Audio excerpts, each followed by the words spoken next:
At the beginning, I just knew the pictures. I didn't really know much about her. So those kind of iconic images and the amazing face and the nose, that kind of strength that you get from the images. But I think as I've sort of learnt more, I suppose she's the ultimate survivor. And I think that's really interesting. I find her completely fascinating. I find the clothes fascinating, but I find the history fascinating. And I think she was a very powerful woman.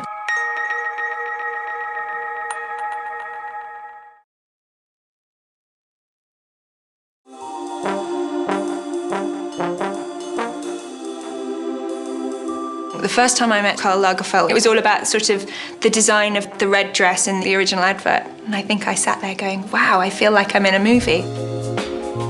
I think he's extraordinary, and what a talent. It's amazing wearing his clothes, you know, it's a privilege.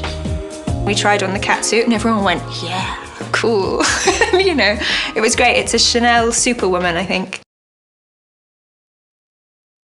I've worked with quite a few people who say, oh, they can only work from conflict, and I'm absolutely the opposite. I find that very jarring. I think that's probably why, you know, I've worked with the same people quite a few times, particularly Joe, is because I don't perform well if it's in that kind of tense atmosphere. I find that I tense up, and I think if you're acting from a place of tension, then you can only act tension or you can only act rage. It's very difficult to act relaxation or happiness or anything like that unless you're actually coming from a place of calm. I think if you're coming from a place of calm, you can go anywhere, it doesn't matter. For me, it's very difficult when it is me looking back at me. I'm very bad at watching myself on screen. I'm my harshest critic, so it's never a particularly pleasant experience. Mario Testino shot the photographs for this, and I've worked with Mario quite a lot, and that was lovely. Again, I think it's about worlds and creating fantasies, and you see his fantasy world. It's a specific one, but it's one that I always kind of want to disappear into for a moment or two. But what was quite interesting was he'd created, because they were sort of going for quite an old Hollywood-style lighting.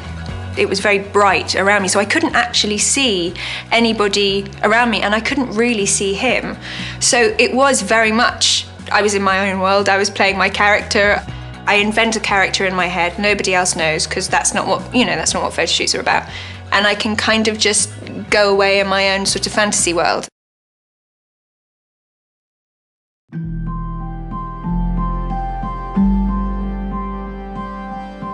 It's the first women's perfume that I've ever worn, because I always wore men's perfume. And I suppose partly this has to do with strength. You know, you want to feel, I don't like light and flowery. I'm not that kind of girl. I need something that's gonna make me feel like, you know, I'm standing up straight. Then a friend sort of said, okay, I think it's time you grew up, and bought me some Coco Mlle, which was the first women's perfume that I've ever smelt and gone, yes, that fits in. Okay, I can do that.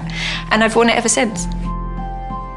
It's not overpowering, and it's not sweet. It's just the right mixture of strength, but also strength and subtlety at the same time. Possibly doesn't make sense, but for me that's what it is. It doesn't overpower, but it just makes you feel like you can stand up straight. And I think that's important for me. Smell's important, isn't it? And you can, you know, it's amazing how it can lift you. If you're feeling awful and you spray something that you really like the smell of, you can suddenly feel much better. It's an amazing thing, particularly, you know, so many people wear the same perfumes, and yet it is completely individual for everyone. And yeah, I think it's a huge part of memory. It triggers. You smell somebody that's wearing the same perfume as an ex-boyfriend, and you go, or you smell somebody that's wearing the same perfume as your mother or your grandmother, and you know, I mean, it instantly takes you back to a place or a feeling, and it can be quite shocking. I also love the bottles. I just find it always feels very decadent, those kind of very beautiful bottles with a beautiful smell. So yeah, it's sensual, it's beautiful.